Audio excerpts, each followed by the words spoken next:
ሰበር ዜና ለተሰንበት ታህሳስ 19 2018 ጤናና ፍቅር ይስጥልኝ አድማጭ ተመልካቾች እንደምን አረፈዳችሁ። የሰዓቱን አበይትና ሰበር ዜናዎች ይዤ ቀርቤያለሁ። በቅድሚያም አርዕስተ ዜናዎቹን በማስቀደም ጀምራለሁ። አብይ አህመድ ከብአዴን አመራሮች ጋር ባደረጉት ዝግ ስብሰባ ዘመነ ካሴን ላገኘው እፈልጋለሁ ሲሉ ተናገሩ። ጠቅላይ ሚኒስትሩ ዘመነ ካሴ ከኔ ይልቅ ኢሳያስን መርጧል፣ ከጅማ ይልቅ አስመራን አስቀድሟል ሲሉም ተደምጠዋል። በጠረጴዛ ዙሪያ ለመነጋገር ጅማ ይቀርበናል ካሉ እኛ ጠረጴዛ አዘጋጅተናል፣ ነገር ግን ምርጫቸው ታንክና መድፍ ከሆነ 1000 ዓመት ቢዋጉ አሸንፉንም ሲሉም ዝተዋል። ጠቅላይ ሚኒስትር አብይ አህመድ ከብአዴን በላይ ለዘመነ ካሴም ክብር እንዳላቸው ባሳዩበት ንግግራቸው ለዘመነ ካሴ ጥሪ አድርገዋል። ብአዴንም በአብይ አህመድ ፊት አሻንጉሊት ተብሏል። በዝርዝር የምታደምጡት መረጃዎችን ይዘናል። በሌላ በኩል አርበኛ ዘመነ ካሴ የዕለቱ መልእክት ብሎ ባወጣው መግለጫ የቀይ ባህር ሚዛን ጠባቂ ነን፣ እኛን በተለጣፊነትና በሁለተኝነት መጠርጠር ኃጢአት ነው፣ ለጥባያችሁ ቁጥር እባብ እየመሰላችሁ አትደንግጡ ብሏል። የአርበኛውን መግለጫም እናስደምጣችኋለን። በሌላ በኩል በወሎም መሬት ያንቀጠቀጠ ከባድ ውጊያ ሲደረግ የብልጽግና ከፍተኛ ባለማዕረግ ወታደራዊ አመራር ከነአጃቢዎቹም ተደምስሷል። በወሎ ምድር ከባድ ውጊያ ሲደረግ በጎጃም የብልጽግና ጦር መሪ በፋኖ ተማርኳል። በዝርዝር እንቃኘዋለን። በሸዋ አፋባሃና አፋሃድ በቅንጅት የአገዛዙን ኮማንዶ ጦር አይቀጡ ቅጣት እየቀጡት ነው። ይህም በዝርዝር ይቀርባል። በሌላ በኩል ትግራይን ልንገነጥል ነው በሚል የህወሓት አመራሮች ጮቤ እየረገጡ ነው። ወልቃይትንም እንወስዳለን እያሉ እየዛቱ ነው። በዝርዝር ታደምጡታላችሁ። ሰላም ጤና ይስጥልኝ አድማጭ ተመልካቾች እንደምን ቆያችሁ። ከላይ በአርዕስተ ዜና ያደመጣችሁትን መረጃዎች ወደ እናንተ ላደርስ እዚህ ተገኝቻለሁ። የህዝባዊ ትግሉን የምትደግፉ እንዲሁም ሀገር ወዳድ የሆናችሁ አድማጭ ተመልካቾች ቪዲዮ ላይክ፣ ቻናሉን ሰብስክራይብ አድርጋችሁ የዶል ምልክቱን ታበሩ ዘንድ እንጠይቃለን። እንዲሁም በኮሜንት ድል ለህዝብ ልጆች ድል ለጀግኖቹም እያላችሁ ለህዝቡ ሲሉ ጫካ የገቡትን ታጋዮች ታበረታቱ ዘንድ እየጠየቅናችሁ በቀጥታ ወደ መረጃዎች ያለፍኩኝ። እስከ ፍጻሜው ድረስ አብራችሁኝ ቆዩን። ቀዳሚ ወዳደረኩት ዘገባ አልፋለሁ። ትግራይ ትገነጠላለች የሚሉ የህወሓት አመራሮች እየፈነጠዙ ነው። እነ ጀነራል ክንፈ ዳኘውን ያስፈነጠዘው የእስራኤል ውሳኔ። ጀነራል ክንፈ ዳኘው ከሳምንታት በፊት ትግራይ ነጻ ሀገር መሆን አለባት በማለት ተናግረው እንደነበረም የሚታወስ ነው። ጀነራሉን ጨምሮ ጥቂት የማይባሉ የትግራይ ኤሊቶች የትግራይን አገር መሆን ያቀነቅናሉ። በትላንትናው ዕለት ኔታንያሁ ታሪክ ያሉትን ውሳኔ በሶማሌላንድ ላይ መወሰናቸው ይታወሳል። ይህ ታሪካዊ ውሳኔ ለሶማሌላንድ የሀገርነት እውቅና መስጠትም ነው። በማህበራዊ ሚዲያ ላይ ያሉ የህወሓት አክቲቪስቶች ከሶማሌላንድ በመቀጠል ቀጣዩ ተረኛ ትግራይ ናት በማለትም መረጃዎችን እያሰራጩ መሆናቸውን ሚዲያችን ለመታዘብ ችሏል። የፓርላማ አባሉ ዶክተር ደሳለኝ ጫኔ በትላንትናው ዕለት በሰጡት አስተያየት የእስራኤል እርምጃ በኢትዮጵያ ላሉ የውስጥ ኃይሎች መጠቀሚያ እንዲሆን በር ከፋች ሊሆን ይችላል ሲሉ ስጋታቸውንም ገልጸው ነበር። ታዲያ ከሳቸው ስጋት በኋላ አሁን የትግራይ ኃይሎች ስለመገንጠል በሰፊው እየተናገሩ ይገኛሉ። ሚዲያችን ያነጋገራቸው ተንታኞች ለሶማሌላንድ የተሰጠው እውቅና በኢትዮጵያም ሆነ በቀጠናው ላሉ ተገንጣይ ኃይሎች የልብ ልብ የሚሰጥ እንደሆነም ገልጸዋል። በቀጣይ ምን ሊፈጠር ይችላል የሚለውን አብረን የምንመለከተው ቢሆንም የትግራይ ጀነራሎች ግን ከወዲሁ በዛቻ ላይ ተጠምደዋል። ከቀናት በፊትም በራያ ግንባር የተሰማራውን የህወሓት ኃይል የሚመሩት ጀነራል ዮሐንስ ወልደ ጊዮርጊስ ወልቃይትን እናስመልሳለን፣ ጦርነት እንከፍታለን፣ ጨዋታው አብቅቷል፣ ጦርነቱ ተቃርቧል ሲሉ በይፋ ማወጃቸው የሚታወስ ነው። ከዚህ ጋር በተያያዘ የህወሓት አመራሮች ወልቃይትን እንዲሁም ሌሎች ግዛቶችን አስመልሰው ለመገንጠል ያሰቡ እንደሆነም በርካቶች ይናገራሉ። ታዲያ የህወሓት አመራሮች እስራኤል ለሶማሌላንድ የሀገርነት እውቅና መስጠቷን እንደ ትልቅ አጋጣሚ ቆጥረውት በትልቅ ፈንጠዝያ ውስጥ እንደሚገኙ ነው የተነገረው። በቀጥታ ወደ አብይ አህመድና ዘመነ ካሴ ጉዳይ ከማለፋችን በፊት በቅድሚያ በአማራ ክልል የተሰሙ ሰበር የጦር ግንባር መረጃዎችን እንቃኛቸው። ቀናቶችን በወሰደ ተጋድሎ ባለሽርጡ ክፍለ ጦር በመደበኛ ውጊያና ደፈጣ ጥቃት አመርቂ ድሎችን አስመዘገበ። ምኒልክ እዝ ምስራቅ አማራ ኮር 1 ባለሽርጡ ክፍለ ጦር በሰሜን ወሎ ዞን ሀብሮ ወረዳ ፋጂ በተባለ ቦታ ማረጉ በውል ያልታወቀ የስርዓቱ ወታደር ከፍተኛ አመራር ከጊራና ወደ ፋጂ ሲንቀሳቀስ በተያዘ የተጠና ደፈጣ ጥቃት ከነፓትሮሉና ከነአጃቢዎቹ ጋር መደምሰሱም የፋኖ ኃይልም ድል መጎናጸፉ ታወቀ።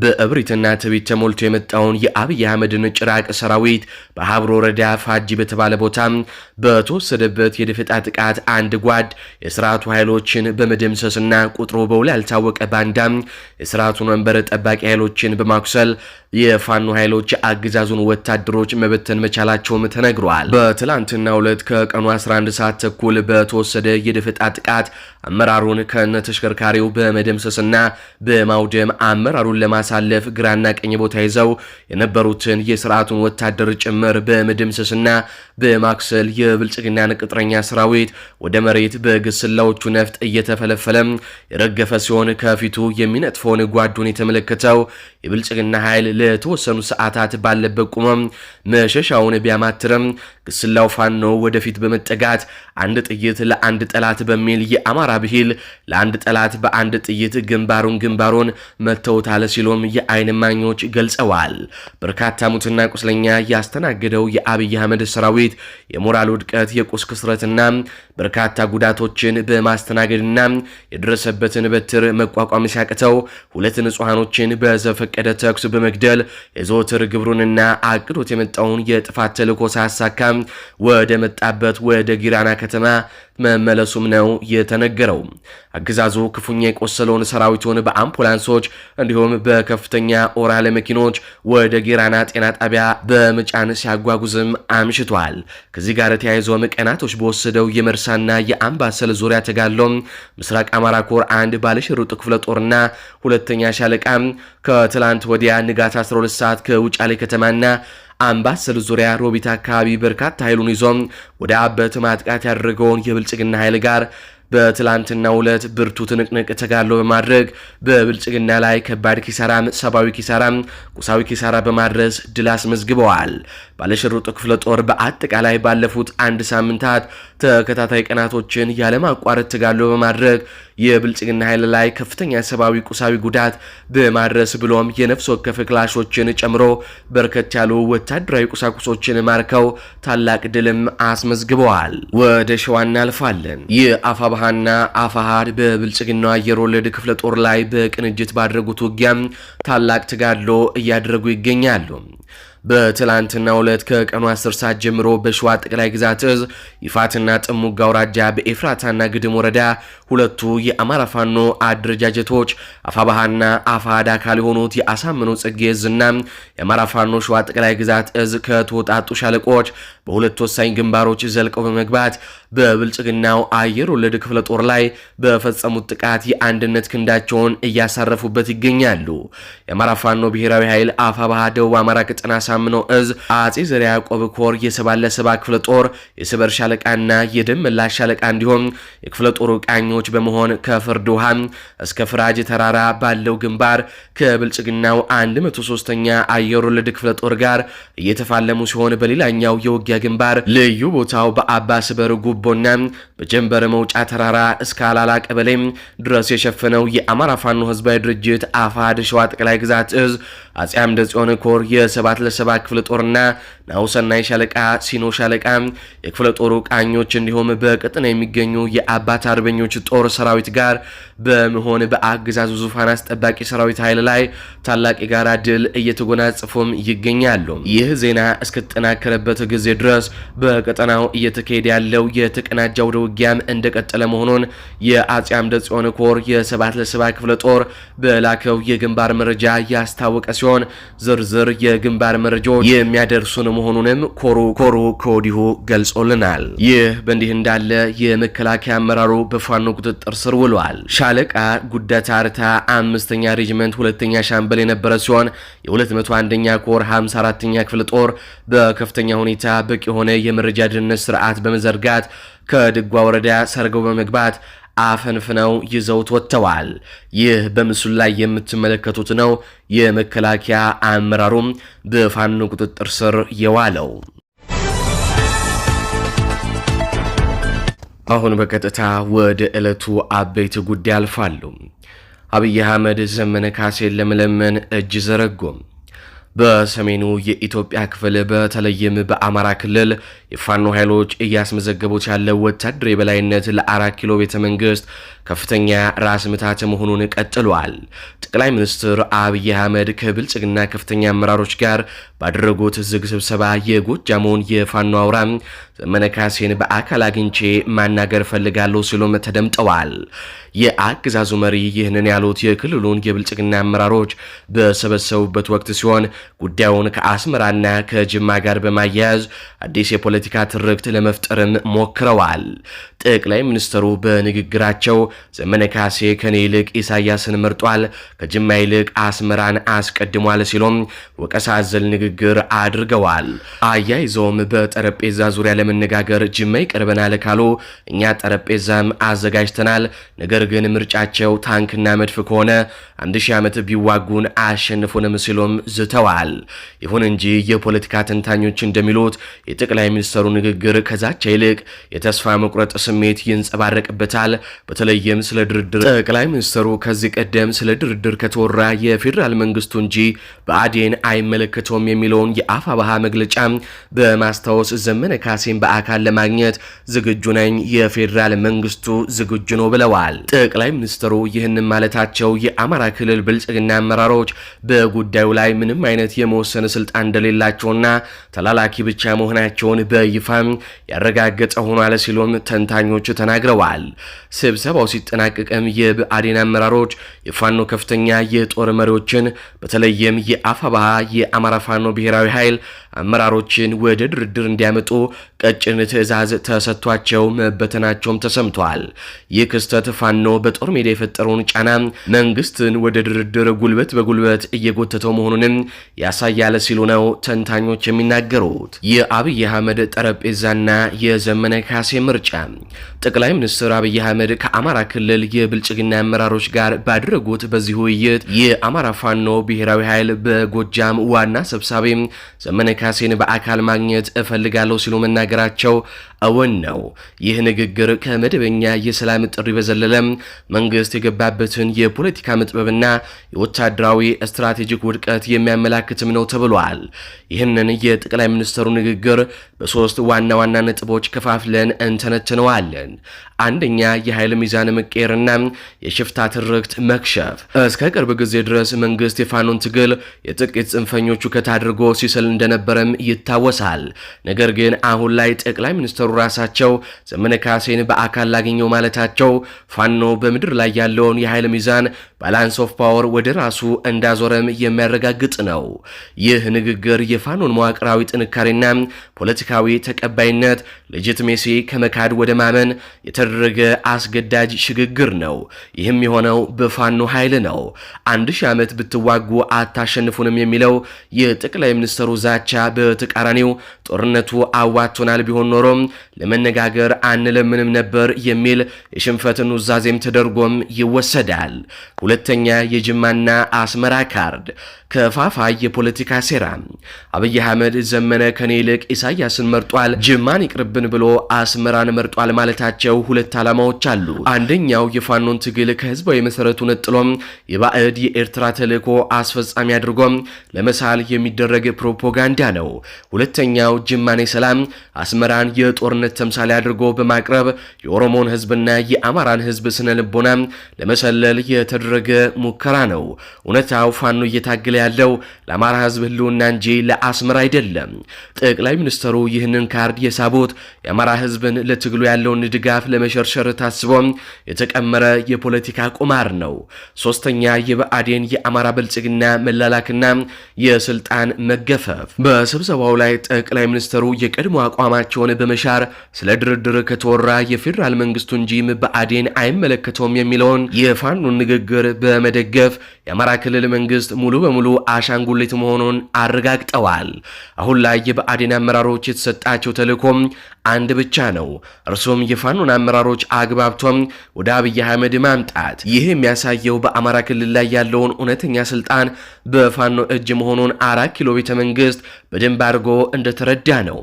ማጠቃለያው የአብይ አህመድ የእንነጋገር ጥሪም ከልብ የመነጨ የሰላም ፍላጎት ሳይሆን በጦር ሜዳ የተገኘውን ሽንፈት በጠረጴዛ ዙሪያ ለመቀልበስ የተጠመደ ወጥመድ ይመስላል። በታንክና መድፍ ዙሪያ ካላችሁ አታሸንፉንም የሚለው ፉከራ ከፋኖ እያደገ ከመጣው የመዋጋት አቅም አንጻር ሲታይ የፍርሃት ጩኸት መሆኑንም ወታደራዊ ተንታኞች ይስማሙበታል። ይህ በእንዲህ እንዳለ ደግሞ የዕለቱ መልእክት በሚል በተከታታይ ቀናት መልእክት እያስተላለፈ ያለው የአማራ ፋኖ ብሔራዊ ኃይል የቴዎድሮስ እዝ አመራር አርበኛ ዘመነ ካሴ በዛሬው ዕለትም መልእክት አስተላልፏል። እባብ ያየ በልጥ በረየ በሚል ይጀምራል። እንደሚከተለው የአርበኛውን ንግግር አቀርበዋለሁ። እባብ ያየ በልጥ በረየ። በዚህ በእኛ ዘመን ብአዴንን የቀበረ እንጂ ያነበረ ኃይል አልተፈጠረም። አዲስ ትውልድና አዲስ አስተሳሰብ ሁለተኛነትን አይቀበልም። አዲስ ትውልድ የሚለው አገላለጽ የአስተሳሰብንና የፖለቲካ ራዕይ እንጂ እድሜን አይመለከትም። የአማራን ብሔርተኝነትና የህልውና ትግሉን የተቀበለ የ99 ዓመት አንድ ዓለሙ የሚሰኝ አማራ የአዲሱ ትውልድ አባል ነው። እናም አዲስ ትውልድ የማንም ሁለተኛ አይደለም። ማንም ሁለተኛ ማድረግ አያሻም። ተከታይም አስከታይም አይደለም። በፍጹም እኩልነት ፍቅር ያምናል። ማንንም አንበርክኮ በማንም ተንበርክኮ መኖር ለአንድ ቀን እንኳን አይፈቅድም። የአማራ ህዝብ ከሌሎች ኃይሎችና ህዝቦች ጋር የመስራት አዝማሚያ ባሳየ ቁጥር ተለጠፈ፣ ሁለተኛ ሆነ፣ ጁኒየርነት ነው ወዘተም የሚሉ ራስ ጠል ትርክቶችን መፍጠር ለአዲስ ትውልድ አይመጥንም። ሰው እንዴት ራሱን ይዘልፋል? ሰው እንዴት ራሱን በወርደት ጅራፍ ይገርፋል? ጁኒየርነት ሁለተኝነትና የመብት ተመጽዋችነትንና ሽራፊም እጣፋንታ ለማኝነትን ብአዴንን ስናስወግድ አነጣጥረን መተን በአንድ ገንዘን ቀብረናቸዋል። ይህንን ማረጋገጥ የሚፈልግ ቢኖር ምናልባት እዛ አካባቢ አሁንም ጠረናቸው ይኖራልና ከጠቀመው ሂዶ ይፈልግ። አንዳንድ ወገኖች እባብን ያየ በልጥ በር የሆነባቸው ልጥ ሲያዩ እባብ መስሏቸው ቢደነግጡም እንረዳለን። የብአዴን ተንበርካኪነት የፈጠረው ጠባሳ አሁንም ግንባራችን ላይ ስላለ መሰጋቱ ጤናማ ነው። ከልክ በላይ መፍራት ግን ነውር ነው። እኛ እኮ ጠላቶቻችንን እንደ እባብ ቀጥቅጠን ጥለን በድሽቃ እየቀበረን ያለን ጀግኖች እንጂ የግራር ልጥ ባየን ቁጥር እባብ መስሎን የምንደነግጥ ከንቶች አይደለንም። የትም ቦታ ደረታችንን ነፍተን ቀና ብለን እንሄድ ዘንድ በደም የተገዛን ክብር አለን። በአደባባይ ቀስቅሰንና ተቀስቅሰን፣ በአደባባይ አደራጅተንና ተደራጅተን፣ በአደባባይ ታጥቀን በኮረብቶቻችን ስር ጠላቶቻችን ቀብረን በኩራት የቆመነን። ሁለተኛነት የተሸናፊዎች እንጂ የኛ የአሸናፊዎቹ ጣፋንታም አይደለም። ጁኒየርነትና ገባሪነትን እንኳን ለአማራ ህዝብ ለሌሎችም ወገኖቻችን አንመኝም፣ አናወርስም። ፋኖ የቀይ ባህር ቀጠና አዲሱም የጂኦፖለቲካ ኮከብ እንደሚሆን ዛሬ ሳይሆን ትላንት በቃልም በወረቀትም በካሴትም በድፍረትና በእርግጠኝነት ስሜት ቀድመን ነግረናል። በአርቲስት ሀብቴ አብርሆም ጉሮሮም ቀይ ባህር ሰፈር ታየ አዲስ ኮከብ ይንቦጎቦጋል ሰማይ ሊረከብ። እንግዲህ አድማስ ተራ በተራ ገለል በሉለት ለመውጫው አውራም ስንል የአማራ ህዝብ መውጫ የክብርና የኩራት ዘመን በጥበብ እየገለጽን ነበር። አንድ ዘመን ያነጠረው ሀቅ አለ። ከዚህ በኋላ ከእኩልነት ውጪ መበላለጥን፣ አንበርካኪና ተንበርካኪነትን እንኳን የኛ የድል አድራጊዎች ትከሻ የኢትዮጵያ መሬት መሸከም አይችልም። ይፈነዳል። ያለ ነጻነት ፍትህ መሬት ተንቀጥቅጦም እንደ ቆርበት ይጠቀልላል። አድባር እንደ ቅቤም ይቀልጣል። ይህንን በውል የምንረዳው የአዲሱ ትውልድ አብዮተኞች እኛም አንገብርም፣ ሌላውንም አናስገብርም። አቻ ብቻ። ሁሉም ህዝቦች አቻ ናቸው። ሁሉም ኃይሎች የሚያስጠብቁት ጥቅም አላቸው። የእኛንም አንሰጥም፣ የሌላውንም አንወስድም። አቻ ብቻ። ክፋት ለማንም፣ በጎነት ለሁሉም። አንድ አማራ እስከ ምጽአት አማራ። አዲስ ትውልድ፣ አዲስ አስተሳሰብ፣ አዲስ ተስፋ። አርበኛ ዘመነ ካሴ። በመጨረሻም አገዛዙን በመክዳት ወደ ፋኖ የተቀላቀለ የመከላከያ ሰራዊትን የሚለውን አድምጠን እንመለስ። የመጣሁት ከኦሮሞ ክልል ነው። እናም ሲከተል ታፍሼ ከፑል ቤት ከጓደኞቼ ጋር የተዝናናው ያለ ታፈስኩ። ሚሊሻው ወደ ማሰልጠኛ ላኩን እና ሳልፈልግ ነው ትግል የጀመርኩት። እንደዛም ሆኖ ከጀመርን በኋላም ብዙ ጉዳት መድረሱን ብዙ ሰዎች ጓደኞቼን በማጣት የተነሳ መቋቋም ስላቃተኝ እናም ወደ ፋኖ እንዳትሄዱ ፋኖ ኩላሊት ያወጣል አንገት ይቆርጣል የሚባለው ነገር ውሸት ነው። ዛሬም ከድቼ ከነሱ ጋር ነኝ። እንደውም ከሚታሰበው በላይ እነሱ ምንም ነገር ለሀገር ነጻነት ብቻ ነው የሚታገሉት። የኛም ኩላሊት ፈልገው እንዳልሆነ አሁን ተረድቻለሁ። እናም ይኸው እነሱ ጋር ከመጣው ጀምሮ እናቴን በነጻነት በማውራት እናንተ ጋር በመገናኘት ጭራሽ አልፌ ቤት እንደገባው ነው የተሰማኛለሁ። እናም ሰዎች ንቁ፣ የኦሮሞ ልጆች በቃ አትሙቱ፣ አትለቁ። እናም በቃ ወደ እነሱ ነው ተቀላቀሉ፣ በሰላም ወደ ሀገራችሁ ግቡ፣ በማታውቁት አትሙቱ። እናም ከአንድ ጋንታ 5 ሰው በማጣት ትናንት አይቻቸው ማታ ላይ በማጣት ብዙ ነገር ስለተሰማኝ ነው ወደ እነሱ የመጣሁት። ካሰብኩትም በላይ ተቀብለውኛል። ጀነራል ተፈራ ማሞ በኦሮሚያና ሸዋ አዋሳኝ ከባድ የተጠመደ ወጥመድ ፋኖ ታላቅ ጀብዱ ሰራ። ጀነራል ተፈራ ማሞን ይዛለው ብሎ የተንቀሳቀሰው የብልጽግና ቀይ ቦኔቶ ኮማንዶ በፋኖ ስቦ የመምታት ስልት ድባቅ ተመታ። በኦሮሚያና ሸዋ አዋሳኝ ድንበር አካባቢ ያገዛዙ ጦር በጀነራል ተፈራ ማሞ ላይ ከበባ የፈጸመ መስሎት በከፍተኛ ኃይል ቢንቀሳቀስም በፋኖ የውጊያ ስልት ተጠልፎ ከባድ ሽንፈት አስተናገደ። በተለይም በብልጽግና መንግስት እጅግ የሚታመኑት ቀይ ቦኔቶ ኮማንዶዎች በዚህ ውጊያ ማለቃቸው ነው የተነገረው። የፋኖ ኃይሎች በኦሮሚያና በሸዋ አዋሳኝ ድንበር ላይ በፈጸሙት አስደናቂ የስቦ መምታት አምቡሽ ወታደራዊ ኦፕሬሽን የአገዛዙን ጦር ለከፍተኛ ኪሳራ ዳርገውታል። ከታማኝ የመረጃ ምንጮቻችን እንደተረጋገጠው የፋኖ ኃይሎች ሆን ብለው ጀነራል ተፈራ ማሞ በዚህ ስፍራ ይገኛል የሚል የተሳሳተ መረጃ ለብልጽግና ጆሮ ጠቢዎች እንዲደርስ አድርገው ይህንን መረጃ እንደ ትልቅ ድል የቆጠረው የአገዛዙ ጦር ጀነራል ተፈራን ለመክበብና ለመደምሰስ በሚል ቀቢስ ተስፋ ተሞልቶ በርካታ ቁጥር ያለው ሰራዊት ወደ ተመረጠው የሞት ቀጠናም አስገብቷል።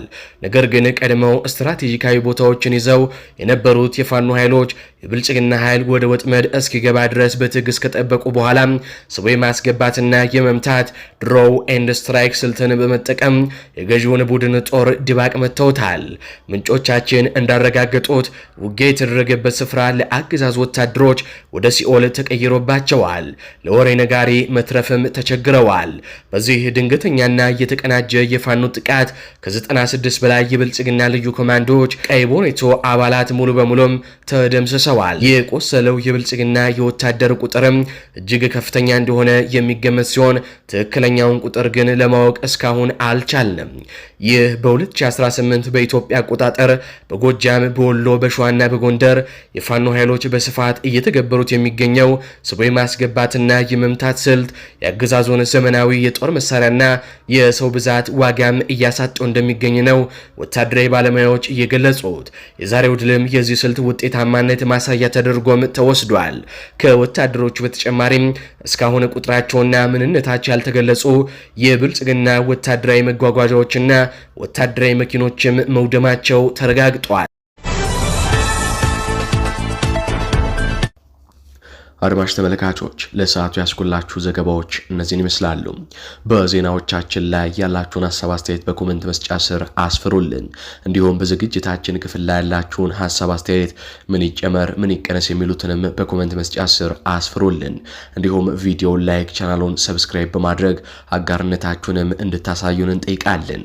እንዲሁም ላልሰሙ እንዲደርስ ሼር በማድረግ ለበርካቶች ተደራሽ ታደርጉን ዘንድም እንጠይቃለን። በቀጣይ በሌሎች ዘገባዎች እስካገኛችሁ ድረስ ቸር ያሰማን።